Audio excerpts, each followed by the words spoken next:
আসসালামু আলাইকুম, সকলকে স্বাগত জানাচ্ছি। আমি আহসান উদ্দিন নোমান। প্রতি শুক্রবারের মতো আজকেও একটি ভিডিও দেব। সেই ভিডিওটি আমার কাছে খুবই গুরুত্বপূর্ণ। এই জন্য মনে করলাম যে এই কথাগুলো বলে ভিডিওটি যদি আপনাদেরকে দিই, হয়তো বা আপনারাও যারা ভিডিওটি দেখবেন তারা উপকৃত হতে পারবেন। আর যারা এখন পর্যন্ত আমাদের চ্যানেলটিতে সাবস্ক্রাইব করেননি, অবশ্যই সাবস্ক্রাইব করে পাশেই থাকবেন। পাশে থাকা বেল আইকনটিতে ক্লিক করবেন, যাতে করে নতুন কোনো ভিডিও দেওয়ার সাথে সাথে আপনারা নোটিফিকেশন পেয়ে যান এবং ভিডিওটি দেখতে পারেন।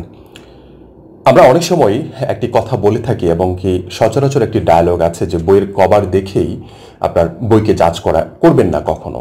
বিষয়টা অনেকটা এরকম যে আপনি কাউকে দেখেই জাজ করবেন না, কাউকে কোনো একটি ব্যক্তিগত মানুষকেও দেখে কোনো সময় চেষ্টা করবেন না তাকে জাজ করতে, কারণ তার সাথে কথা বলতে হবে, তার সাথে অনেক জানার বিষয় আছে যে বিষয়গুলো আসলে আমাদের জানা জরুরি, তারপরে তাকে জাজ করতে হয়। এরকম অভিজ্ঞতা আমার কাছে অনেক আছে যে আমি অনেক সময় অনেকেই ভুল ভেবেছি যে এই মানুষটি হয়তো বা খুব একটা ভালো না, হয়তো বা তার চেহারা ছবি দেখে মনে হচ্ছে না যে সে তার ভিতরে এই গুণগুলো থাকতে পারে, বাট এই গুণগুলো তার কাছে খুব ভালোভাবে পাওয়া গিয়েছে পরবর্তী কোনো একটি সময়ে।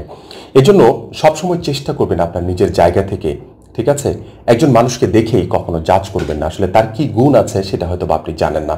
এটা জানার জন্য তার সাথে কথা বলেন, তার সাথে কিছু সময় কাটান, অথবা তার সম্পর্কে একটু রিসার্চ করেন, তাহলে আপনি জানতে পারবেন যে এই ব্যক্তির কি কি গুণ আছে। ঠিক আছে, এই গুণগুলোকে, তার পজিটিভ যে দিকগুলো আছে, পজিটিভ সাইনগুলো আছে, সেই সাইনগুলোকে আপনি কাজে লাগাতে পারেন। তখন আপনি অনেক ভালো কিছু করতে পারবেন। অনেক সময় আমরা অনেকেই দেখি ফেসবুকে, আমরা অনেক সময় অনেকেই মানে হাস্যরস করে অনেক কথা বলি, তারপরে আপনার অনেকের কমেন্টসকে আমরা ডিনাই করি বিভিন্নভাবে। আসলে এই বিষয়গুলো আমার কাছে ব্যক্তিগতভাবে মনে হয় যে ঠিক না।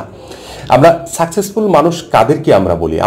আমি একেবারে নিচু একটা জায়গা থেকে যদি আমি মেনটেন করি, আমরা যদি মনে করি যে আমার জায়গা থেকে যদি আমি মনে করি যে আমার এলাকার চায়ের দোকানদার যে আছে, ঠিক আছে, মোড়ের যে চায়ের দোকানদার আছে, সে তার জায়গা থেকে একজন সাকসেসফুল বিজনেস পারসন, কারণ সে প্রতিদিন 500 কাপ চা বিক্রি করে, মাস শেষে তার একটা হিউজ অ্যামাউন্ট ইনকাম হচ্ছে, তার জায়গা থেকে সে এটাই চাচ্ছে। ঠিক আছে, আমরা অনেক সময় হিরো আলমকে নিয়ে আমরা অনেক সময় তাচ্ছিল্য করে কথা বলি, আমরা অনেক সময় হেয় করে কথা বলি। আমি যদি বলি যে হিরো আলম তার জায়গা থেকে কিন্তু সাকসেস, আপনি একবার চিন্তা করে দেখেন, সে চেয়েছিল সিনেমার পর্দায় আসবে, সে চেয়েছিল সে একজন তাকে সারা বাংলার মানুষ চিনবে, যারা বিশেষ করে এই সিনেমা দেখে কিংবা এই ধরনের বিষয়গুলোকে ফলো করে, তারা যেন তাকে চেনে। সত্যি কিন্তু সে আজকে কিন্তু সফল। আপনি যদি মনে করেন হিরো আলমকে নিয়ে আমি অনেক সময় মানে হেয় প্রতিপন্নভাবে বিভিন্ন ধরনের কমেন্টস করলে, রিয়াকশন দিলেও, আমরা কিন্তু কোনো না কোনোভাবে কিন্তু যদি চিন্তা করে দেখি, তাহলে দেখবেন তার জায়গা থেকে কিন্তু সে শতভাগ সাকসেস, 100% সাকসেস একজন পার্সন। তার জায়গা থেকে, তার স্ট্যাটাস থেকে, সে যে জায়গা থেকে উঠে আসছে, সেই জায়গা থেকে কিন্তু সে সাকসেস। তাহলে আপনি আমি যে জায়গায় আছি, এই জায়গা থেকেও যদি আমরা আমাদের জায়গাটাকে পরিবর্তন করতে চাই, সফলতার জায়গাটাকে যদি আমরা দেখতে চাই, সফলতার স্বাদ যদি আমরা গ্রহণ করতে চাই, আমাদেরকে একটি কাজই করতে হবে, আমাদেরকে অবশ্যই পরিশ্রম করতে হবে। ঠিক আছে, তাহলেই দেখবেন আপনি কোনো একটি সময় সফল হয়ে গিয়েছেন। আর আপনার সফলতার দ্বারপ্রান্তে পৌঁছানোর জন্য আপনাকেই পরিশ্রম করতে হবে, আপনার সফলতার জন্য আপনাকেই খেটে কাজ করতে হবে, আপনাকেই রাতের ঘুমকে হারাম করতে হবে, আপনাকেই এই আপনার মাথার ঘাম পায়ে ফেলাতে হবে, শুধু আপনাকেই, অন্য কেউ কিন্তু কখনো করে দেবে না। অতএব আমরা অন্য কাউকে নিয়ে নাড়াচাড়া করার আগে, অন্য কাউকে নিয়ে ভাবার আগে নিজেকে নিয়ে ভাবতে হবে সর্বপ্রথম। তাহলে দেখবেন ওই যে প্রথমে যে বলে আসছিলাম, বইয়ের কভার দেখে, একটা ছেঁড়া কভার দেখে হয়তো বা আমরা বইয়ের ভিতরের যে বিষয়গুলো আছে সেগুলোকে আমরা অনেক সময় জাজ করতে পারি না।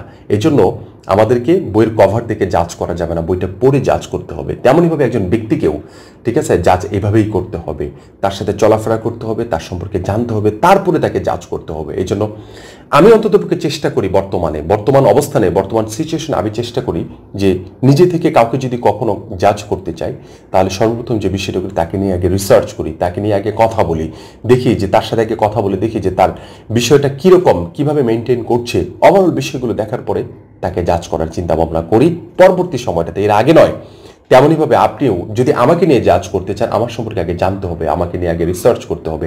আমি যদি আপনাকে নিয়ে জাজ করতে চাই, তাহলে অবশ্যই আপনাকে নিয়ে আগে রিসার্চ করতে হবে, আপনার ওভারঅল বিষয়গুলো আমাকে জানতে হবে, তারপরে কিন্তু আপনাকে আমি জাজ করতে পারবো। এর আগে কিন্তু আমরা কখনোই জাজ করতে পারবো না, এর আগে জাজ করাটাই ভুল। অতএব ভুল করা যাবে না। ভুল আমরা করব, ঠিক আছে, কিন্তু এটাকে আবার শুধরায় নিতে হবে। শুধরায় নিয়ে কোনো একটি সময় আমরা যেন প্রপারলি একটি ভালো জায়গায় পৌঁছানোর জন্য আমাদের যে কাজগুলো করতে হবে, জাজ পরে করতে হবে, আগে রিসার্চ করতে হবে। যে কোনো কাজের ক্ষেত্রেও আগে আপনাকে রিসার্চ করতে হবে প্রপারলি, তারপরে আপনাকে জাজ করতে হবে। অনেকেই আমাকে বলে থাকেন যে আপনি আসলে শুধু শুধু কথা বলে থাকেন। আসলে প্রতিদিনের এক একটি শিডিউল থাকে আমার, ঠিক আছে? শিডিউলের বাইরে আমি কথা বলতে পারি না, আমি চেষ্টা করি না ওইভাবে কথা বলার জন্য। এজন্য প্রতিদিন আস্তে আস্তে আস্তে আপনাদেরকে বিভিন্নভাবে বিভিন্ন বিষয়গুলো বোঝানোর চেষ্টা করি।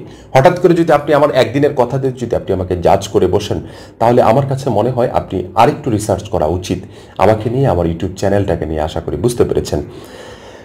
অনেক কথা বলে ফেললাম। যদি কথা বলার ভিতরে যদি কোনো ভুল ত্রুটি থাকে অবশ্যই ক্ষমা সুন্দর দৃষ্টিতে দেখবেন। আমি আবারও বলছি, মানুষ মাত্রই ভুল, আমি ভুলের ঊর্ধ্বে নই। অতএব ক্ষমা সুন্দর দৃষ্টিতে দেখাটাই উত্তম একটি কাজের মধ্যে পড়বে। আশা করি বুঝতে পেরেছেন।